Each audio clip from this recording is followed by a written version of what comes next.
नमस्कार दोस्तों, मेरा नाम है कल्पज्वल। आप देख रहे हैं एक्सरसाइज एक्सप्लेन्ड।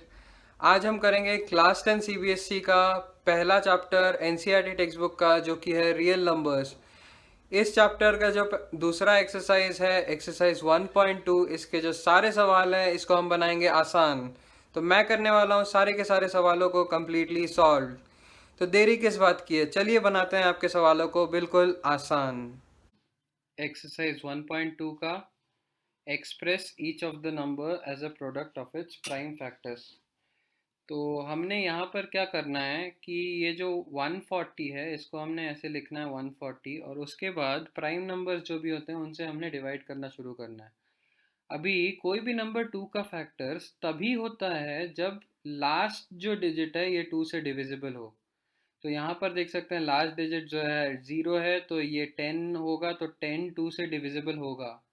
तो हमने यहाँ पर क्या करना है कि इसको 2 से डिवाइड करना है। अब हम 2 से 140 को डिवाइड करेंगे तो आएगा 70। तो 70 हमको यहाँ पे आ गया। जैसे ही हमको 70 मिल गया, फिर से हम इसको 2 से डिवाइड कर सकते हैं, क्योंकि 70 देखिए 72 से डिविजिबल है। लास्ट डिजिट इवन नंबर होना चाहिए। तो 2, 4, 6, 8 या 0, ये अगर लास्ट डिजिट रहे तो ये 2 से डिविजिबल है। तो यहाँ पर जैसे ही हमको 70 मिल गया है, 70 को हम 2 से डिवाइड कर रहे हैं तो आ गया अपना 35। अभी 35 जो है ये 2 से डिविजिबल नहीं है। 3 की टेबल पे 35 आता नहीं है, 33 आता है और 36 आता है। तो बाकी रहा अपना 5। अभी 5 की टेबल पे 35 आता है, तो हम 5 से इसको डिवाइड कर देंगे तो अपने को 7 टाइम्स मिलेगा, और 7 जो है अपना प्राइम नंबर है। तो हम इसको यहाँ पे जो जो नंबर हमको बाहर मिला है वही नंबर लिख देना है। तो 2 इंटू 2 इंटू 5 इंटू 7। तो इसमें 2 इंटू 2 को हम 2 स्क्वायर लिख सकते हैं, इंटू 5 इंटू 7। अब ये आपकी मर्जी है कि आप इसको 2 स्क्वायर लिखें कि नहीं लिखें। चलते हैं अगले सवाल की ओर, जो कि है एक्सरसाइज 1.2 का क्वेश्चन 1 का सेकेंड पार्ट, 156। अब 156 को हम फिर से ऐसे लिख लेंगे जैसे कि पिछले सवाल पे लिखा था। तो अभी लास्ट डिजिट 6 है, तो ये 2 से डिविजिबल है। अभी क्या करना है, 2 से हमने इसको डिवाइड करना है, तो आएगा अपना 78। अभी 78 जो है ये फिर से 2 से डिविजिबल है, तो इसको फिर से हम 2 से डिवाइड कर देंगे। तो जैसे ही हमने इसको फिर से 2 से डिवाइड कर दिया तो आ गया 39। अब 39 जो है ये 2 से डिविजिबल नहीं है, क्योंकि लास्ट डिजिट जो है ये 9 है। अभी हम चेक करेंगे कि ये 3 की टेबल पे आता है या नहीं। ये 3 की टेबल पे आता है, क्योंकि ये दोनों 3 की टेबल के लिए डिविजिबिलिटी टेस्ट जो होता है, ये दोनों को जब हम जोड़ेंगे तब क्या होगा कि अपने को 3 का मतलब नंबर मिलना चाहिए। मतलब इन दोनों को जोड़ेंगे तो 9 + 3 आ जाता है 12। फिर से 12 का 1 और 2 जोड़ेंगे तो 3 आ रहा है। तो 3 जो है ऐसे 3 से डिविजिबल आना चाहिए।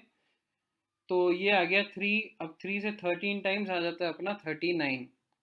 तो अभी जो भी अपना बाहर है लिख लेंगे बाहर। 13 अपना प्राइम नंबर आ जाता है। तो यहाँ पे 156 को हम लिख सकते हैं 2 इंटू 2 इंटू 3 इंटू 13। तो इसको 2 इंटू 2 को आप 2 स्क्वायर लिख सकते हैं, ये आपकी मर्जी है। 2 स्क्वायर इंटू 3 इंटू 13। तो अभी चलते हैं हम अगले सवाल की ओर, जो कि है 3825। अब ये देखिए थोड़ा बड़ा नंबर है। तो लास्ट डिजिट जो है ये 5 है। तो 5 अगर लास्ट डिजिट है, हम इसको 5 से ट्राई करेंगे डिवाइड करने का। तो 5 से हम इसको डिवाइड करेंगे तो मिलता है अपने को 765। अब 765 जो है इसको फिर से 5 से डिवाइड करेंगे तो अपने को मिलता है 153। अब 153 जो है ये 5 से तो डिविजिबल होने से रहा। तो बाकी नंबर क्या हो गया अपने पास, 2 हो गया, 3 हो गया, 7 हो गया। तो यहाँ पर हम इसको 2 से ट्राई करेंगे। 2 से तो होगा नहीं, क्योंकि लास्ट डिजिट इवन नंबर है ही नहीं। अब 3 के लिए क्या होना चाहिए, अगर सारे चीज़ों को जोड़ें तो सारे चीज़ों को जोड़ने के बाद अपने को 3 से डिविजिबल रहना चाहिए वो नंबर। अब 5 को 1 से जोड़ेंगे तो आ गया 6। 6 को 3 से जोड़ेंगे तो आ गया 9। अब 9 जो है 3 से डिविजिबल है, मतलब ये नंबर जो है ये 3 से डिविजिबल है। तो इसको हम 3 से डिवाइड कर देंगे, और जैसे ही हमने इसको 3 से डिवाइड किया अपने को मिल गया 51। अब 51 में ये 2 से डिविजिबल तो होने से रहा, क्योंकि लास्ट डिजिट फिर से ऑड नंबर है। तो अभी हम इसको 3 के लिए ट्राई करेंगे। अभी 5 और 1 को जोड़ेंगे तो हो गया 6। अब 6 जो है ये 3 से डिविजिबल है, मतलब 51 3 से डिविजिबल होगा। तो हमने क्या करना है, हमने इसको 3 से डिवाइड करना है, तो अपने को मिलेगा 17 टाइम्स। अब 17 जो है ये आता है अपना प्राइम नंबर। तो अभी हम इसको लिख सकते हैं 5 × 5 × 3 × 3 × 17, या फिर आप इसको लिख सकते हैं 5² × 3² × 17। तो चलते हैं अगले नंबर की ओर, जो कि है 5005।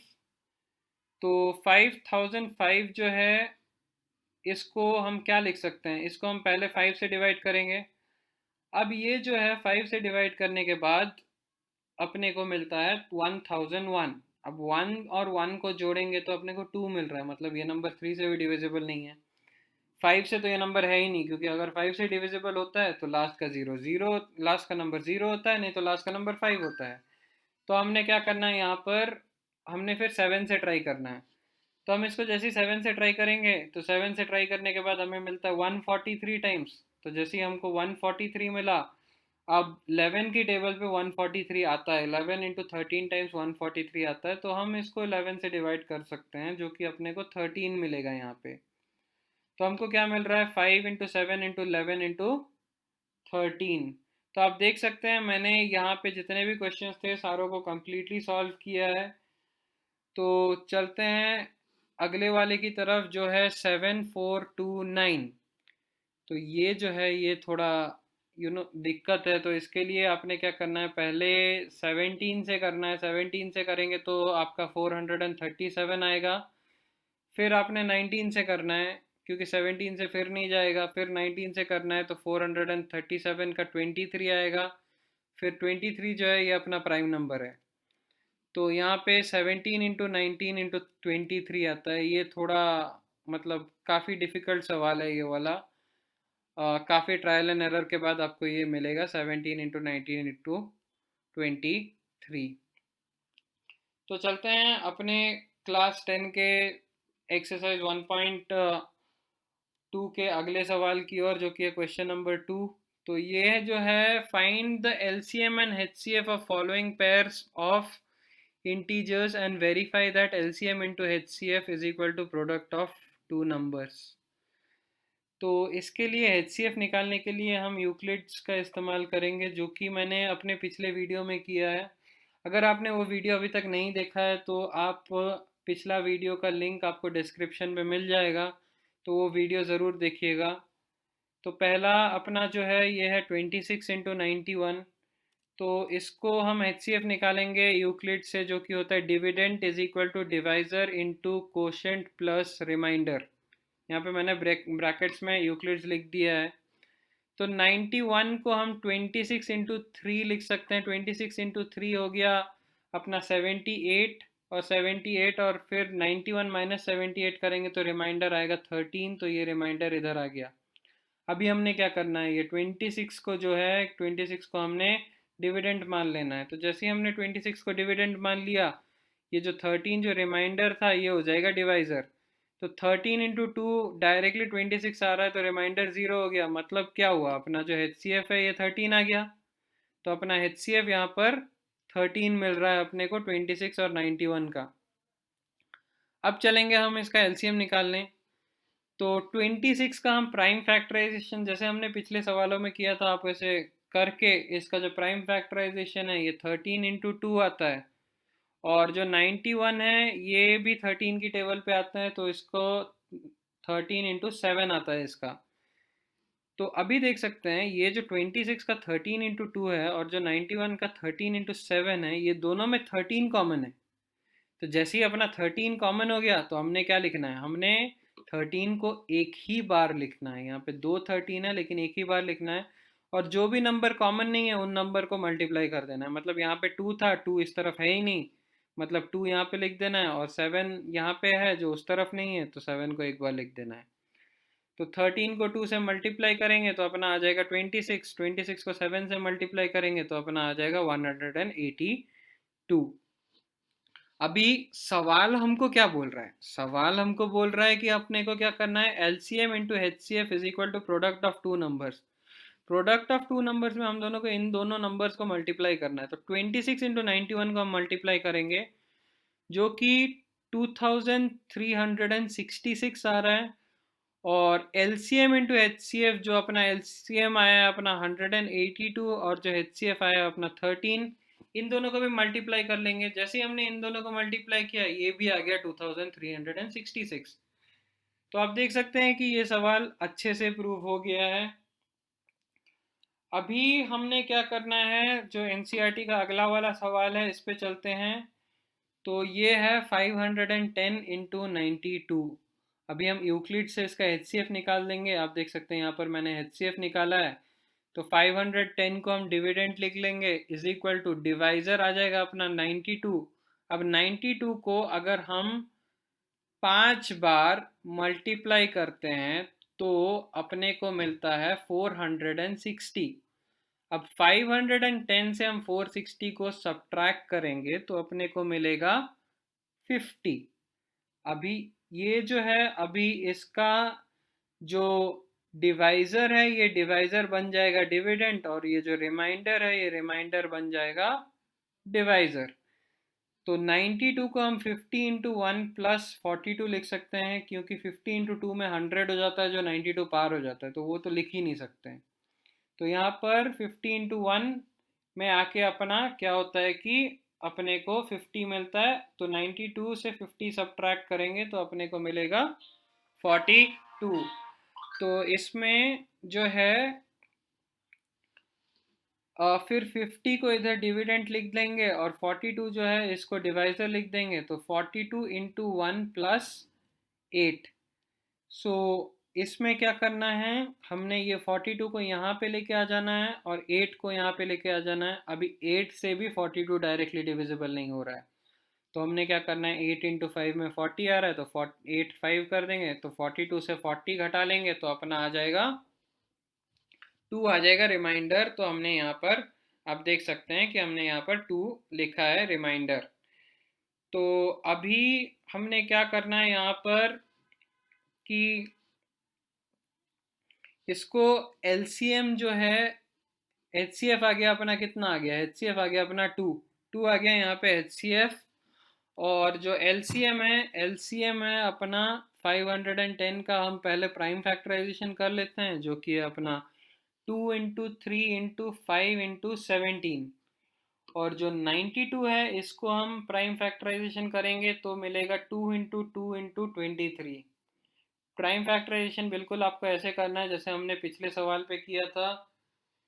तो अभी हमने देखना है कि कौन सा नंबर इन दोनों में रिपीट हो रहा है। अभी देखिए 2 इधर भी है 2 इधर भी है, तब आपने ये दोनों 2 में से कोई एक 2 को यहाँ पे बिठाना है और बाकी जो सारे नंबर हैं उनको बिल्कुल वैसे के वैसे ही बिठा देना है यहाँ पर।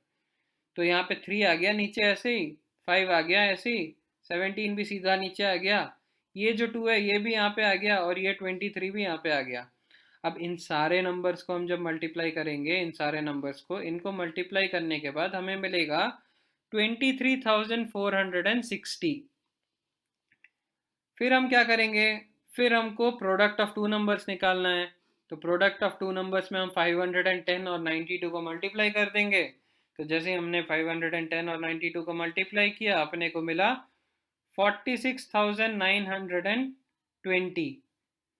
और फिर हम LCM और HCF दोनों को मल्टीप्लाई करेंगे। तो LCM और HCF दोनों को मल्टीप्लाई करने के बाद हमें 23,460 इंटू HCF था अपना 2, ये दोनों को मल्टीप्लाई किया, ये दोनों को जैसे ही हमने मल्टीप्लाई किया वैसे ही हमें मिला 46,920। तो आप देख सकते हैं दोनों तरफ जवाब बिल्कुल सेम टू सेम आ रहे हैं। इसका मतलब क्या हुआ, हमने जो सवाल कहा था वो हमने प्रूफ कर दिखाया।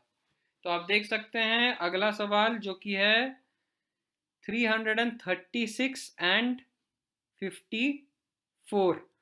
तो इसमें हमने क्या करना है, पहले LCM निकाल लेना है। तो LCM के लिए हम इसको प्राइम फैक्टराइजेशन कर देंगे, जो कि है 2 into 2 into 2 into 2 into 3 into 7। और जो 54 है इसको प्राइम फैक्टराइजेशन करेंगे तो हमें मिलेगा 2 इंटू 3 इंटू 3 इंटू 3। अभी क्या करना है, हमने LCM निकालने के लिए जो भी टर्म रिपीटेड है वो टर्म हमें एक बार लिखना है। तो यहाँ पे रिपीट क्या हो रहा है, 2 एक बार रिपीट हो रहा है। अब देखिए यहाँ पर एक 2 रिपीट हो रहा है और ये 3 जो है ये भी एक बार रिपीट हो रहा है। तो हम 3 को एक बार सोचिए, ये आखिरी वाला 3 मैंने ये लिख दिया ये दोनों, और ये जो 2 है ये 2 एक पहला वाला 2 लिख दिया। अब जो बाकी जो भी बचे खुचे हैं सारे के सारे हमने बैठा देना है नीचे। तो यहाँ पे बाकी क्या रह गया, यहाँ से 2 इंटू 2 यहाँ पे आ गया, ये 3 2 आ गए, ये 7 यहाँ पे बाकी था वो भी आ गया। अब यहाँ पे और दो 3 बाकी थे, तो यहाँ पे ये दोनों 3 आ गए, और ये जो 3 था ये तो हमने बोला था कि ये जो है ये और ये दोनों में से एक बैठाना है। तो याद रखिएगा कॉमन टर्म एक ही बार नीचे आएगा, और जो भी कॉमन नहीं है वो सबको बिल्कुल वैसे के वैसे ही उतार देना है। तो इन सब को मल्टीप्लाई करने के बाद हमें मिलता है 3024। अभी क्या करेंगे, अभी हमको HCF निकालना है। HCF निकालने के लिए फिर से हम यूक्लिड से HCF निकालेंगे।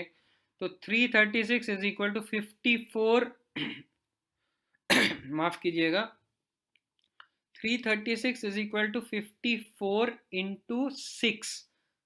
अब 54 इंटू 6 कितना आता है, 324 आता है।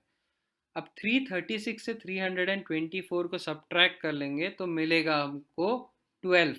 तो ये आ गया अपना रिमाइंडर। अभी क्या करेंगे, अपना जो डिवाइजर है इसको बिठा देंगे डिविडेंड की जगह पे, और जो रिमाइंडर है ये रिमाइंडर को बिठा देंगे डिवाइजर की जगह पे। तो अभी क्या मिलेगा, 54 is equal to 12 into 4 plus 6। 12 into 4 में आपको 48 मिल जाता है, 54 से 48 घटा देंगे तो अपने को 6 मिल जाता है। अब जो 12 है इसको हमने डिविडेंड की जगह पे बिठाना है, और ये जो अपना रिमाइंडर है ये डिवाइजर की जगह पे बिठाना है।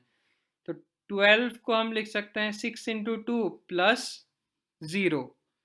तो ये हो गया, तो अपना HCF आके हो गया अपना 6 आ गया अपना HCF, ये दोनों नंबर का मतलब 336 और 54। तो पीछे जाके एक बार देख लेते हैं, LCM 3024 था और जो HCF है ये आ गया अपना 6।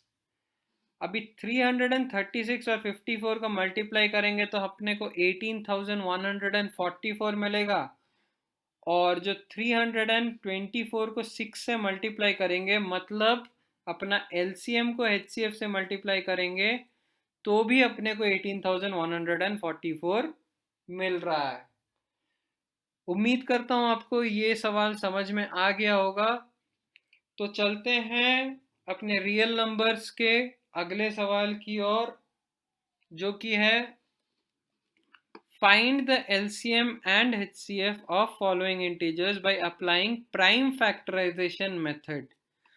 अब जो पिछला वाला जो सवाल था उस पे ये जो मैंने LCM निकाला है यहाँ पर देख लीजिए, नहीं तो यहाँ पर देख लीजिए, नहीं तो यहाँ पर देख लीजिए। LCM मैंने प्राइम फैक्टराइजेशन से निकाला था, लेकिन HCF मैंने यूक्लिड से निकाला था।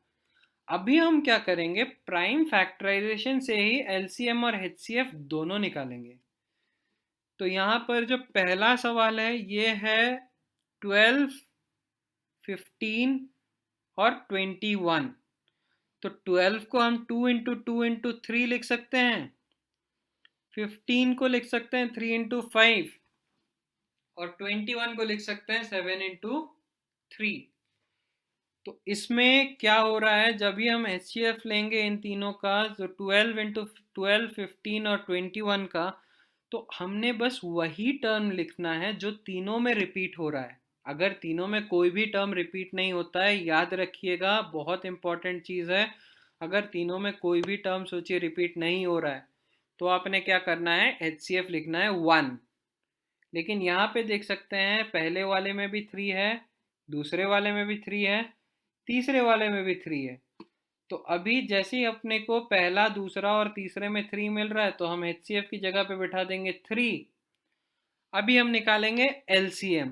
अब LCM निकालने के लिए आपने पहले भी देखा था, जो कॉमन टर्म है उसको एक बार लिखते हैं और बाकी सबको बिल्कुल वैसे के वैसे नीचे उतार देते हैं। तो यहाँ पे 3 कॉमन टर्म है तो 3 को सिर्फ एक ही बार लिखा है, आप देख सकते हैं यहाँ पर। और जो बाकी टर्म्स है यहाँ से आगे 2 2, तो 2 इंटू 2 आ गया। अब यहाँ से 5 नीचे आ गया और यहाँ से 7 नीचे आ गया, और ये 3 क्योंकि तीनों में सेम था तो एक ही बार बिठाया है। तो यहाँ पर अपने को एलसीएम मिल जाता है 420।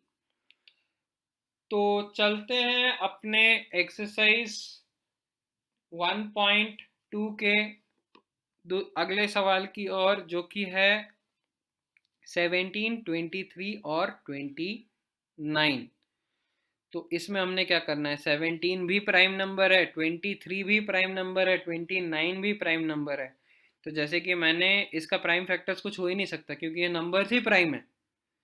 तो जैसे कि मैंने आपको पहले बोला था, अगर कोई भी कॉमन फैक्टर नहीं आ रहा है तो हम अपने को सीधा सीधी 1 बिठा देना है। याद रखिएगा, सीधा सीधी 1 बिठाना है, ज़्यादा सोचने की बात इसमें है ही नहीं।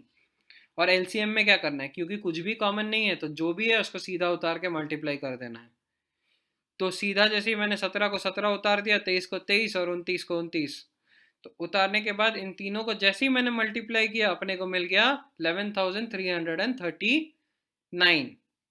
तो अपना एलसीएम हो गया 11,339 और एचसीएफ हो गया अपना 1। तो अगले सवाल की ओर, जो कि है 8, 9 एंड 25। अब 8 को हम 8 2 का क्यूब होता है तो हम इसको 2 इंटू 2 इंटू 2 लिख सकते हैं। 9 3 का स्क्वायर होता है तो 3 इंटू 3 लिख सकते हैं। 25 5 का स्क्वायर होता है तो 5 इंटू 5 लिख सकते हैं। अब फिर से देखिए, इन तीनों में कुछ भी कॉमन नहीं है। अब जब तीनों में कुछ भी कॉमन नहीं है तो सोचिए एचसीएफ क्या होगा। आपने अभी तक शायद सोच लिया होगा, एचसीएफ आएगा अपना 1। और जो एलसीएम है, एलसीएम के लिए हमने क्या करना है, हूबहू नीचे उतार देना है। मतलब जो भी मिल रहा है ऊपर, सबको नीचे उतार देना है। तो जैसे हमने 2 इंटू 2 इंटू 2 को नीचे उतार दिया, 3 इंटू 3 को भी नीचे उतार दिया, 5 इंटू 5 को भी नीचे उतार दिया, तो अपने को मिल गया अपना आंसर 1800। तो सीबीएसई 10th स्टैंडर्ड का अगले सवाल की ओर चलते हैं, जो कि है given that HCF of 306 657 is 9। अपने को क्या करना है, अपने को निकालना है एलसीएम। अब इसके लिए हम क्या करेंगे, याद है आपको ये वाला सवाल, दूसरे सवाल में हमने क्या किया था, product of two numbers is equal to product of LCM and HCF prove किया था। तो ये वाली जो प्रॉपर्टी है, हम इसी को प्रूव करेंगे, यहाँ पे इसी से निकालेंगे अपना एलसीएम। तो हमने क्या करना है, पहले हमको ये दोनों नंबर मल्टीप्लाई कर लेने हैं। तो जैसे ही हमने इन दोनों नंबर को मल्टीप्लाई करना है, यहाँ पे देखिए मैंने HCM into LCM is equal to product of two numbers लिखा है, जो कि हम अपने एक्सरसाइज 1.2 के दूसरे सवाल पे कर रहे थे। तो वही हमने यहाँ पर करना है, H C F into L C M is equal to product of two number. अब एच सी एफ सवाल में दिया हुआ है 9 है, एल सी एम हमें निकालना है, प्रोडक्ट ऑफ टू नंबर्स हम मल्टीप्लाई करके निकाल सकते हैं। तो हम क्या करेंगे, 306 इंटू 657 लिख देंगे। अब L C M left hand side का लेफ्ट हैंड साइड में ही रुक जाएगा। जो 9 है इसको हम राइट हैंड साइड पे लेके आ जाएंगे। तो 9 को जैसे हम राइट हैंड साइड पे लेके आ गए, ये अपना था यहाँ पे मल्टीप्लिकेशन, जैसे ये उस तरफ जाएगा बन जाएगा डिवीजन। तो जैसे ही ये 9 इस तरफ आ गया तो 9 आ गया डिनोमिनेटर पे, तो 306 इंटू 657 डिवाइडेड बाई 9। अब 9 से 306 सीधा सीधी कैंसिल हो सकता है, 34 टाइम्स 34 इंटू 9 आता है अपना 306। तो यहाँ पे जैसे हमने इसको सॉल्व किया, 34 इंटू 657 मल्टीप्लाई करने के बाद आपको आंसर मिल गया 22,338। तो उम्मीद करता हूँ आपको ये वीडियो पसंद आ रहा होगा। अपने दोस्तों के साथ शेयर ज़रूर कर दीजिएगा, थोड़ी मदद तो कर ही दीजिएगा मेरी। तो चलते हैं अगले एनसीईआरटी के सवाल की ओर, जो कि है check whether 6 to the power of n can end with the digit 0 for any natural number n। तो इसमें क्या करना है, हमको चेक करना है कि 6 to the power of कुछ भी, मतलब कोई भी नेचुरल नंबर 1 2 3 4 कुछ भी मान लीजिए, क्या ये 0 से एंड होगा कि नहीं। तो हम इसके लिए क्या करेंगे, पहले हम 6 to the power of n को 10 इंटू क्यू मान लेंगे। अब ये जो q है, ये q हो गया कोई भी अपना नंबर। अब 6 to the power of n को हम क्या लिख सकते हैं? 6 to the power of n को हम लिख सकते हैं 2 to the power of n into 3 to the power of n। आपने 8th स्टैंडर्ड एक्सपोनेंट्स में पढ़ा था कि अगर पावर सेम हो तो जो बेसिस हैं उसको मल्टीप्लाई कर सकते हैं। तो यहाँ पर जो बेस है 6 को मैंने 2 इंटू 3 लिख दिया है, और यहाँ पे n और n लिख दिया है। और 10 को क्या लिखा है? 10 को मैंने लिखा है 2 इंटू 5 लिख दिया है 10 को इंटू q। अभी 5 जो है ये प्राइम फैक्टर हो गया 6 to the power of n का, क्योंकि यहाँ पे देखिए मल्टीप्लिकेशन पे 5 आ रहा है। 2 भी है प्राइम फैक्टर, लेकिन हम यहाँ पे 5 पे ज़्यादा गौर करेंगे। लेकिन यहाँ पे क्या हो रहा है? But this contradicts the fact that 6 to the power of n can have only 2 to the power of n into 3 to the power of n as factors. तो यहाँ पे 6 को हमने क्या किया है? 6 को 2 to the power of n into 3 to the power of n लिखा है, लेकिन यहाँ पे देख सकते हैं कि अपने को 5 मिल रहा है। अब 5 तो यार 2 का भी फैक्टर नहीं है, 3 का भी फैक्टर नहीं है। तो ये तो ऐसी बात होगी ना कि बंदा ना घर का रहा ना घाट का रहा। तो इसमें क्या करेंगे? इसमें हम बोलेंगे कि ये पॉसिबल नहीं है, क्योंकि 3 to the power of n की जगह पे अपने को क्या मिल रहा है? अपने को 5 मिल रहा है, 5 फैक्टर मिल रहा है। अब 5 तो इस तरफ है ही नहीं, तो ये पॉसिबल नहीं हो सकता है। तो चलते हैं अपने अगले सवाल की ओर, जो कि है question number 6। Explain why 7 into 11 into 13 plus 13 and 7 into 6 into 5 into 4 into 3 into 2 into 1 plus 5 are composite numbers. अब कॉम्पोजिट नंबर्स का मतलब क्या हो गया? कोई भी पॉजिटिव नंबर जो कि प्राइम नंबर नहीं है। याद रखिएगा, कोई भी पॉजिटिव नंबर जो कि प्राइम नंबर नहीं है। तो हमने इसके लिए क्या करना है? ये जो टर्म है इससे जो भी हम कॉमन निकाल सकते हैं हम कॉमन निकाल लेंगे। तो 7 इंटू 11 इंटू 13 प्लस 13 में से हम दोनों तरफ देखिए, अगर हम ये पूरा को एक टर्म मानते हैं और ये पूरा को एक टर्म मानते हैं तो दोनों तरफ अपने पास 13 है। तो दोनों तरफ से हम 13 बाहर निकाल ही सकते हैं। तो 13 जैसे ही हमने दोनों तरफ से बाहर निकाल लिया तो अपना बच गया 7 इंटू 11 इंटू 1 और यहाँ पे प्लस 1। तो अभी हमने क्या करना है? अभी हमने इसको सॉल्व करना है। 7 इंटू 11 हो गया 77 इंटू 1 भी 77 ही रहेगा, प्लस 1 आ गया 78। तो यहाँ पे क्या आ गया? अपना 13 इंटू 78 आ गया। अभी हम 78 को क्या करेंगे? 78 को हम प्राइम फैक्टराइजेशन करेंगे यहाँ पर। तो 78 को जैसे ही हमने प्राइम फैक्टराइजेशन किया हमको क्या मिला? 13 इंटू 3 इंटू 2, 13 6 78 होता है। टेबल्स प्लीज़ याद कर लीजिएगा, बहुत आसान रहेंगे आपके लिए बोर्ड एग्जाम्स में अगर आपको सारे टेबल्स आते हैं तो यहाँ पे 13 इंटू 6 में अपना सीधा 78 आता है। तो हम इसको लिख सकते हैं 13 इंटू 2 इंटू 3 इंटू 13, तो जिसको हम 2 इंटू 3 इंटू 13 स्क्वायर लिख सकते हैं। तो अभी आप देख सकते हैं कि इस नंबर के सारे जितने भी फैक्टर्स हैं सारे के सारे अपने प्राइम नंबर्स आ गए। अब अगर सारे के सारे प्राइम नंबर्स आ गए तो क्या बोल सकते हैं? It is a composite number. अपना जो है 7 into 6 into 5 into 4 into 3 into 2 into 1 plus 5 को ले लेना है। तो हम इसको यहाँ पे भी आप देख सकते हैं, लेफ्ट साइड में भी अपना 5 है, राइट साइड में भी अपना 5 है। तो दोनों तरफ से हम क्या करेंगे? दोनों तरफ से हम 5 को कॉमन निकालेंगे। अभी हमने यहाँ पर जैसे ही हमने 5 निकाल लिया कॉमन, अपने पास क्या रह गया? 7 into 6 into 4 into 3 into 2 into 1। ये जो 5 है ये 5 बाहर निकल गया, और ये प्लस 1 हो गया क्योंकि ये जो 5 है ये भी गया बाहर, तो यहाँ पे रह गया 1। तो अभी हम जैसे ही इन सारे नंबरों को मल्टीप्लाई कर लेते हैं, ये सारे नंबरों को मल्टीप्लाई करने के बाद हमें मिलता है 1008 और प्लस 1 आ गया यहाँ पे। तो अपना आ गया 5 × 1009। अब आप देख सकते हैं ये जो नंबर है, ये पूरा का पूरा जो बड़ा वाला नंबर है, इसके फैक्टर्स जो है ये प्राइम फैक्टर्स हैं। तो अगर इसके फैक्टर्स प्राइम है तो हम कह सकते हैं कि ये जो नंबर है ये कॉम्पोजिट नंबर है। तो चलते हैं अपने रियल नंबर्स के एक्सरसाइज 1.2 के क्वेश्चन नंबर 7 की ओर, जो कि है there is a circular path along a sports field. तो एक मैदान की चारों तरफ एक गोला है। तो सोनिया जो है उसके चारों तरफ की जो रोड है उसमें अपनी गाड़ी दौड़ाने के लिए सोनिया को 18 मिनट लगते हैं, और जो रवि है, रवि को अपनी गाड़ी दौड़ाने के लिए 12 मिनट लगते हैं एक चक्कर के।